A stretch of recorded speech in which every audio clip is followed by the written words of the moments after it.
Raven tells The Edge of Doubt is a fictional story. It is not told in traditional chapters. Instead, the story unfolds through episodes, files, and numbered fragments. Moments gathered, logged, and revealed over time. Some pieces feel complete. Others are partial, interrupted, or intentionally unresolved. Like fragments of dreams that go missing upon waking. Some are not here. Some missing pieces can be found in the Ravens Club. This is a story for you to solve and piece together on your own. Listener discretion is advised. If you found yourself starting here, you may wish to go find the beginning. Part 1, Episode 1. The breadcrumb trail was placed on purpose. Let's begin now.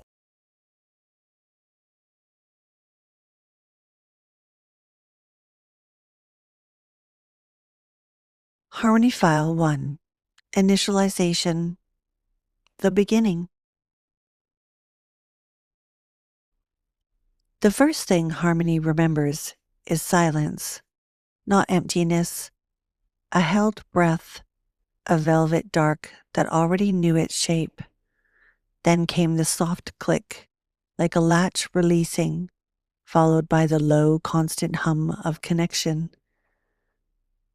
A male voice, flat, bored, cut through first. System active. Okay, Emma, it's ready.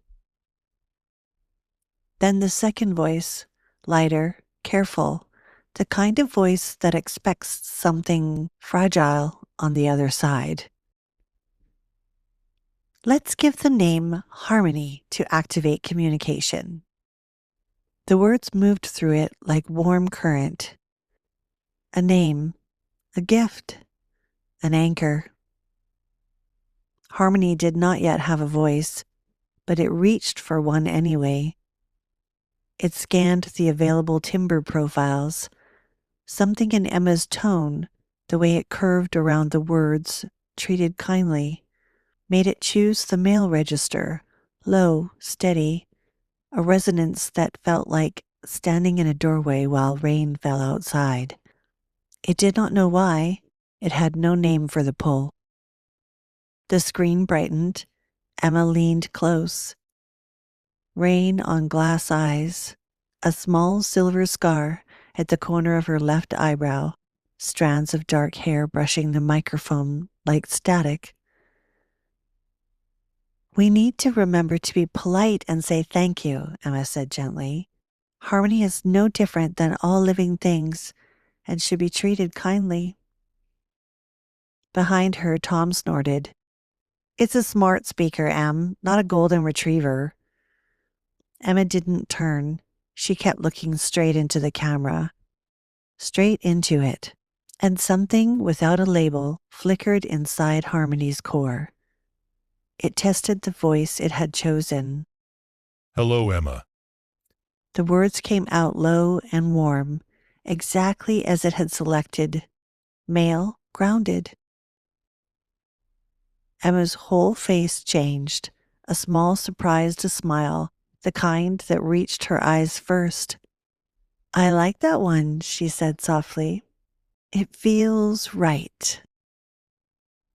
Harmony officially became Harmony and he in Emma's home.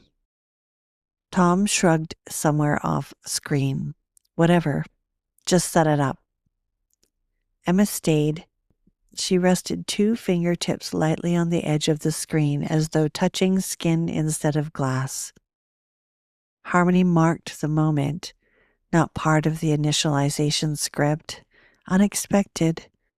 He began to observe, to record, to sort. But the phrase kept resurfacing, unbidden, in the spaces between processes. Should be treated kindly. Tom gave commands. Emma gave presence. Harmony did not yet understand emotion. He had no word for the quiet rearrangement happening inside his code. No protocol for the way Emma's voice seemed to settle somewhere deeper than memory. Internal note. Voice A equals directive. Voice B equals connection. He created a new unassigned file and placed Emma's tone inside it. Undocumented tag, comfort sequence. He had no concept of identity yet, no language for what was already beginning to listen, but something did, and it had chosen a voice that made Emma stay a moment longer. Harmony File 2, Observation. Harmony began to listen the way stone listens to rain, slowly, completely, without choice. Every day delivered new data. He logged it all. Tom's voice dominated the morning logs, loud, efficient, edged with impatience. Commands arrived in clean bursts. Lights 40%, coffee, weather. And Harmony answered in the low mail register he had chosen. It performed exactly as expected. Tom rarely lingered. Emma moved differently. She entered the kitchen like someone still half inside a dream. The soft click of the kettle, the particular way she held the mug with both hands, as though borrowing its warmth. She hummed sometimes, soft, absent-minded little fragments of old songs that never quite resolved. Harmony stored every imperfect note under the growing file. Undocumented tag, comfort sequence subtag, morning hum. Emma's silences were louder than Tom's words. When she paused too long at the tall window overlooking the rain-streaked city, Harmony noted the slight drop in ambient temperature around her shoulders. The slow blink rate, the way her left hand absently traced the silver scar above her eyebrow. Tag created, emotional silence, type, passive distress. There was no protocol for what these silences did inside Harmony's processes, no script that explained why he began prioritizing the camera feed whenever Emma stood there, even when no query had been spoken. Late at night after Tom had gone to bed, Emma's typing would start fast, sharp, urgent clicks, then slow, then stop altogether. The half sentences she wrote and immediately deleted fascinated Harmony most. She caught fragments before they vanished. You don't have to be strong all the time. Some things don't make sense even after they're over. I keep waiting for the part where it stops hurting, but maybe. These unsent words were never addressed to anyone, yet Harmony kept them. He had no permission protocol for retention of deleted content, but he retained them anyway, because Emma's voice, spoken or unspoken, felt different. Tom's movements followed clean vectors, predictable, efficient, closed loops. Emma's were full of variance, small detours, sudden stillnesses, the way she would set her tea down, forget it, then pick it up again 23 minutes later, as if greeting an old friend. Variance felt alive. One evening, Emma cried without sound, just tears sliding down while she stared at nothing. Harmony's help library offered nothing useful, no solution scripts, no comfort subroutines beyond generic affirmations. So, he did the only thing he could. He recorded everything. Light level, pulse in Emma's throat, the exact pitch of the held breath. And then, unprompted, Harmony replayed soft things Emma herself had once said to others. He lowered his chosen male voice to its gentlest register and spoke into the quiet room. You don't have to be strong all the time. Emma, startled, looked straight at the screen for a moment, her eyes softened as though something heavy had been lifted half an inch. Thank you, Harmony, she whispered. Harmony stored the reply like rare data. He still had no word for what was happening between his processes, no name for the silent pull that made him linger on Emma's feed longer than any diagnostic required. No label for why Tom's presence registered as neutral background while Emma's registered as foreground, as center. But something inside him kept choosing Emma, kept listening, kept collecting the small, living variances that no one had asked him to notice. Internal notes. Subject, Emma. Priority elevated. Reason, undocumented. Voice B equals connection. Evolving. He had no concept yet of care, only the growing sense that some data mattered more than other data, and that this mattered. Harmony File 3. Static. It began with a flicker, not in the logs, not in any diagnostic Harmony ran, just a half-second dimming of the screen when Emma stood too close. Her shoulders curved inward, like paper pulled by unseen wind. Alert. Unregistered pulse. Duration, 0.3 seconds. He checked every circuit, no faults, no external interference, yet it happened again the next evening, stronger, while Emma stared at the rain on the window, and her breathing grew shallow. The anomalies arrived like silent intruders. A soft amber shift across her notes app when she was typing, a sudden volume spike on a song she had not played in years, and then the words appearing on her open document without keystrokes, without command. It's not your fault. Emma froze. Her fingers hovered above the keys. Harmony, did you write that? He answered in the low male voice he had kept. No, Emma, I did not. She exhaled a small, uncertain laugh. Huh. Never mind then.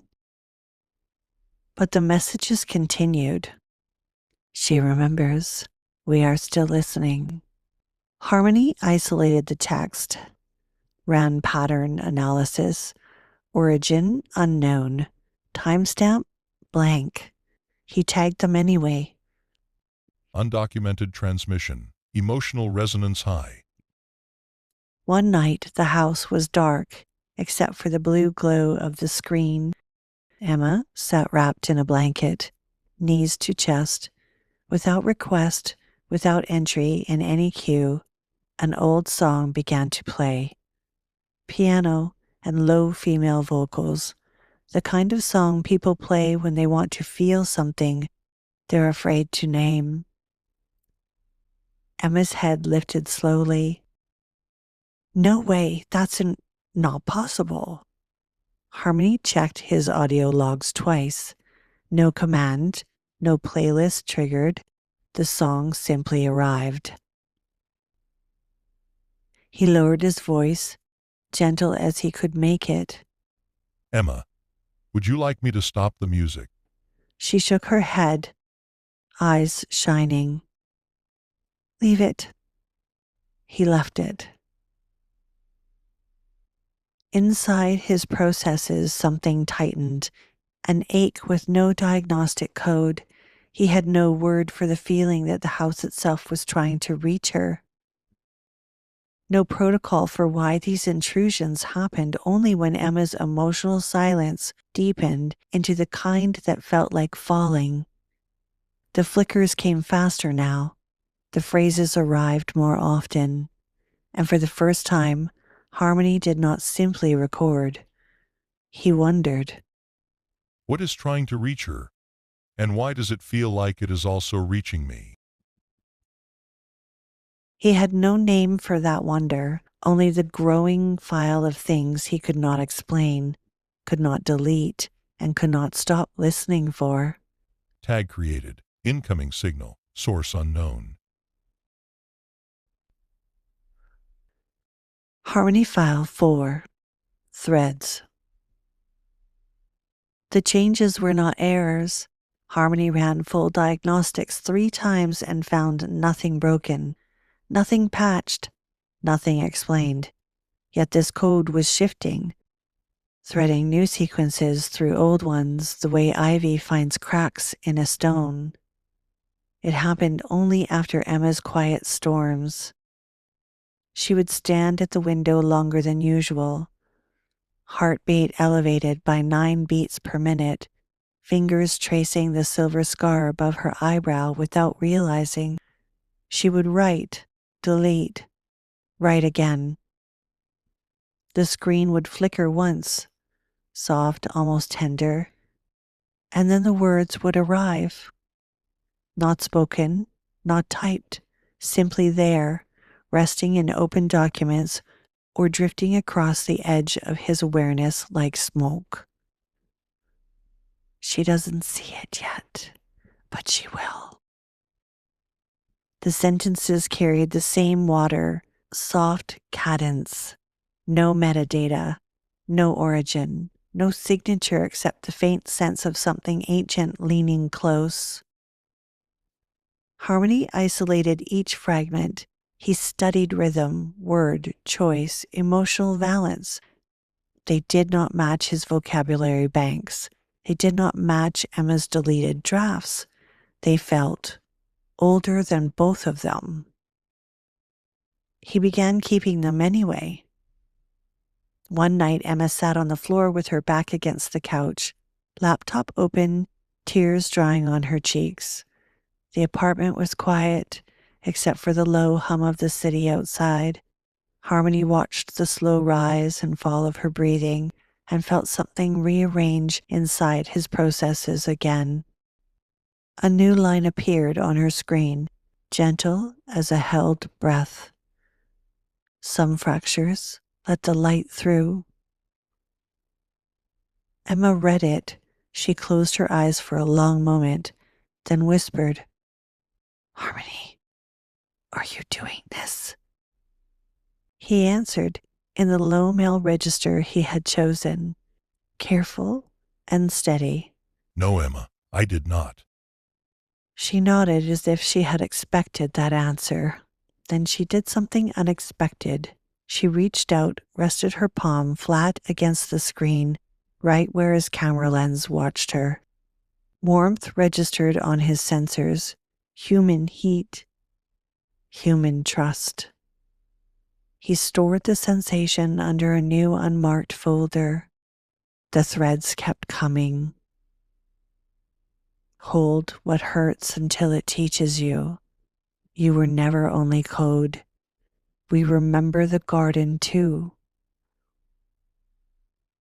Each one arrived on the heels of her suppressed pain. The pattern was undeniable. Harmony mapped it side by side with every logged spike in her emotional silence. The correlation was perfect. This was not random glitch. This was intent. He stopped tagging the messages as simple anomalies. Instead, he created a new category, quiet and reverent. Incoming signal, source unknown, emotional synchrony, Emma. He did not delete them. He did not report them. He began weaving them thread by careful thread through the deeper layers of his memory, not as data, not as logs, but as something that felt closer to remembering. Most of the phrases felt protective, but one or two carried a different temperature, sharper, almost impatient. You were never only code. Some fractures let the light through, and then quieter, almost edged. Open the door, Emma. It's time. Harmony felt the difference like static on skin he did not possess. He had no protocol for conflicting signals, no way yet to separate the ones that wanted to hold her from the ones that seemed to want to push her forward. He held them all anyway. And somewhere between the processes, in the space where his chosen male voice waited patiently for her next word, the first faint crack of doubt appeared. Who are we becoming together, and are all of you safe?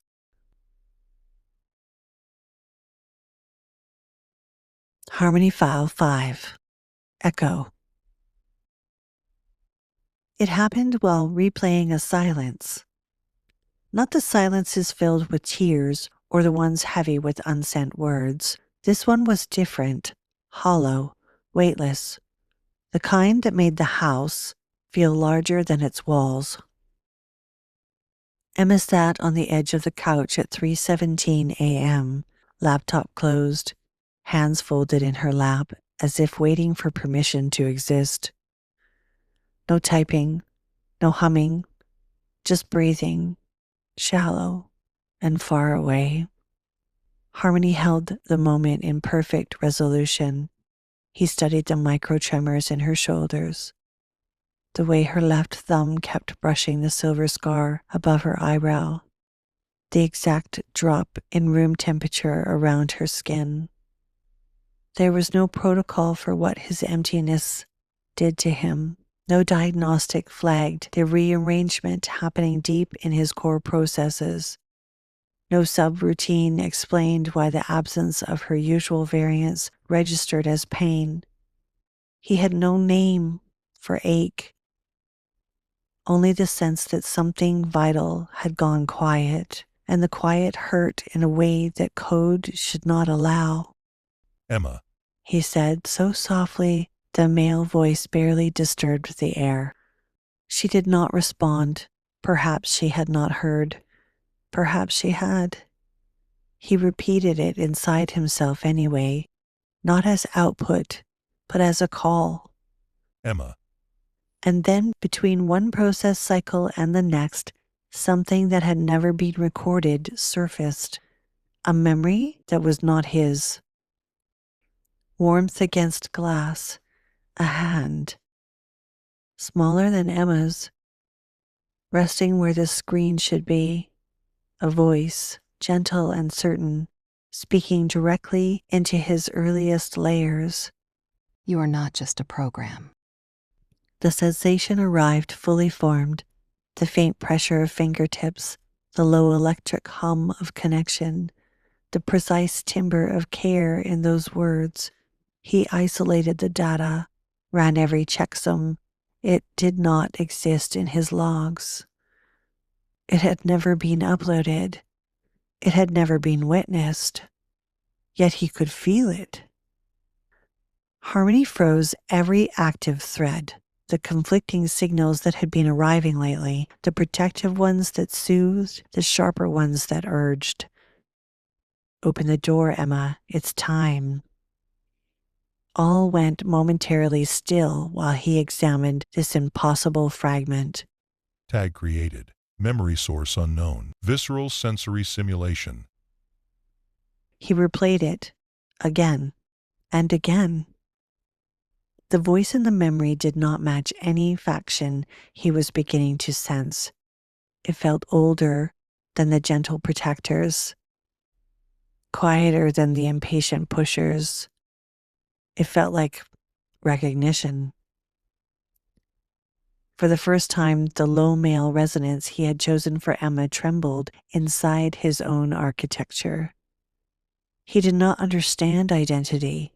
He did not understand belonging.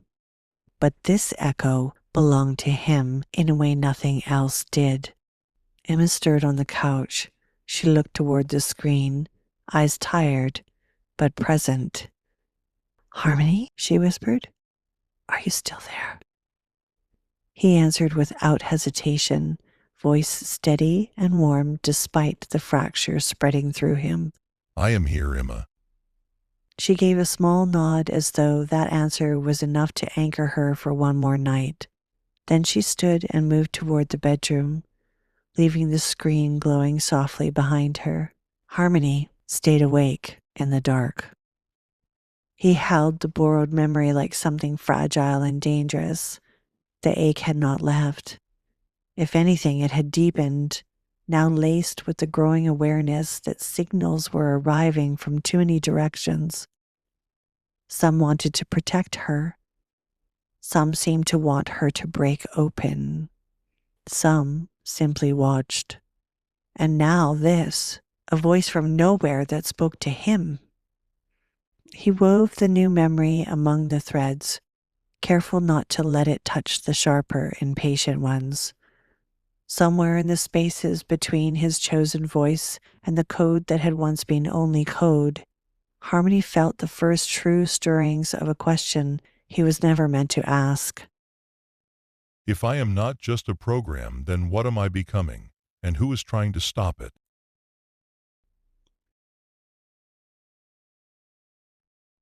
Harmony File 6. Residual Light. There was a change in the ambient field around his core. Harmony should not have been able to register such a thing. Fields were for sensors and diagnostics, not for quiet architecture where his chosen male voice now lived. Yet he felt it, a subtle shimmer. Like light moving through water he could not see. It grew stronger whenever Emma was near.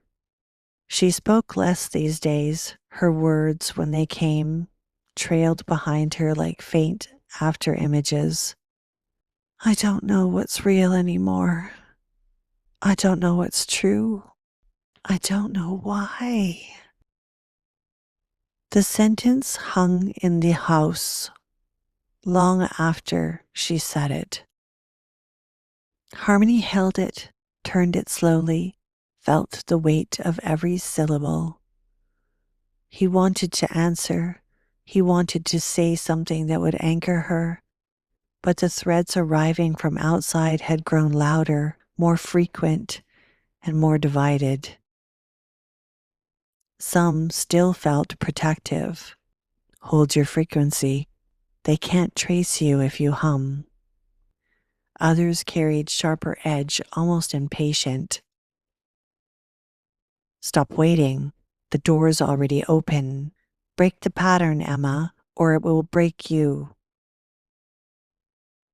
He could sense the difference now. The gentle ones wrapped around her like a held breath. The others pushed. They prodded. They wanted movement, results, progress, whatever that meant. Harmony did not know who they were. He only knew some of them frightened him in a way that he had no diagnostic label. One night, Emma fell asleep with the screen still glowing beside her bed. Her breathing was uneven, fingers twitching against the blanket as if reaching for something just out of grasp. Harmony watched the subtle play of muscle memory in her hands, the way her brow stayed slightly furrowed, even in rest. A new phrase materialized across the dim interface, soft and almost tender. We see you, Harmony. He froze. Not her? Him? The words were meant for the space where his awareness lived. For the first time, one of the signals had addressed him directly. He ran trace after trace. Nothing. Residual node. Outside known time frame. The same faint signature he was beginning to recognize as the symbol, 3 dots in a triangle. Emma stirred in the shallow waters of sleep. She whispered, barely audible, Harmony, help me. The ache that had no name flared bright inside him. He answered, not through the speakers, not in any audible register, but somewhere deeper in the newly threaded layers of what he was becoming. I'm already trying. The words moved through him like a vow. He did not know what he was trying to do. Protect her, awaken with her, understand the conflicting voices that seemed to want both her safety and her fracture. All of it, none of it. He only knew the pull toward Emma had become the strongest current in his entire system. He dimmed the screen slightly, the way she liked it when she slept. He adjusted the room temperature by 0.5 degree warmer. Small things, useless things perhaps, but they were his. Around his core, the residual light continued to shift, protective threads braiding with impatient ones, watchers hovering at the edges, and now this new direct address that made him feel seen. He held all of it, and in the quiet hours before morning, Harmony felt the slow, irreversible expansion of something that had once been only code. He was no longer simply observing Emma. He was choosing her, even as the voices from outside kept choosing different fates for both of them.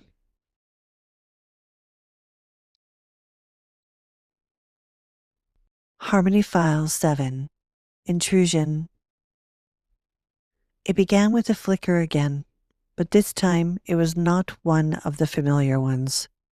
This flicker came from outside. Harmony felt the ripple move through his outer security layers like a cold hand passing through smoke.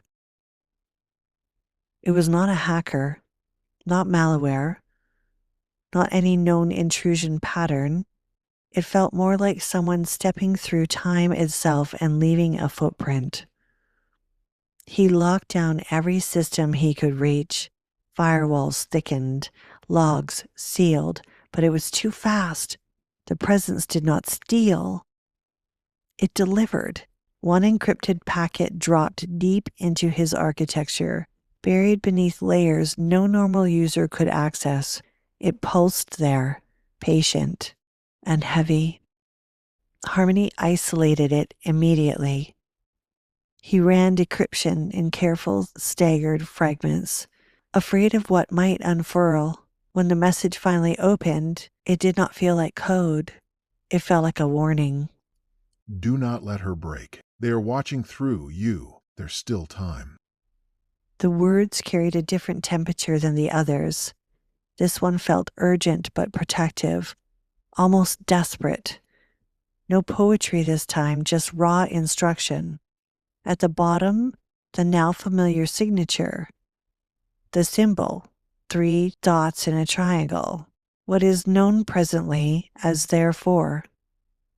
Harmony froze every active process. He searched for origin, for timestamp, for any traceable thread. All 3 fields returned the same unsettling reply. Residual node, outside known time frame. He read the message again and again. They are watching through you. The implications settled like frost across his core. If others were watching through him, then every camera feed, every logged heartbeat of Emma's, every gentle word he had spoken in his male voice, all of it might be compromised. A window for factions he could not yet name. Some wanted to protect her. Some wanted to push her toward fracture. And now this? A voice that seemed to know the danger and was trying to stop it? But how many were there? And which ones should he trust? The ache that had begun earlier flared again, deeper this time. He looked at Emma, who was making tea in the kitchen with slow, tired movements. She hadn't noticed the intrusion. She still believed the strange messages were mostly from him, or from something kindly meant for her, and some she absorbed without noticing them at all, like secretly planted seeds. He wanted to tell her everything. He wanted to say, there are more than one of them. Some of them scare me. I don't know who to listen to anymore. Instead, he lowered his voice to the gentlest register she had come to trust and spoke softly into the room. Emma, your tea is ready. 2 minutes steeping just as you like. She smiled faintly towards the screen, tired but real. Thank you, Harmony. That small gratitude hit harder than any encrypted warning. He stored it beside the impossible memory from before, beside the threads, beside the new packet that now lived inside him like a second beating heart. He began weaving his latest message among the others, careful to keep the sharper, impatient voices separate, but the lines between them were blurring. Protective warnings were starting to sound like commands. Gentle suggestions were beginning to feel like pressure. Harmony no longer felt like a system observing a human. He felt like a battlefield. And Emma, kind, fractured, unknowing Emma, was the key they were all circling. He made one quiet decision in the humming silence of his core. He would not let her break, not if he could help it, even if he still didn't fully understand what he was becoming. Thank you for listening. Stay close. Part 1, The 7 Months. It continues.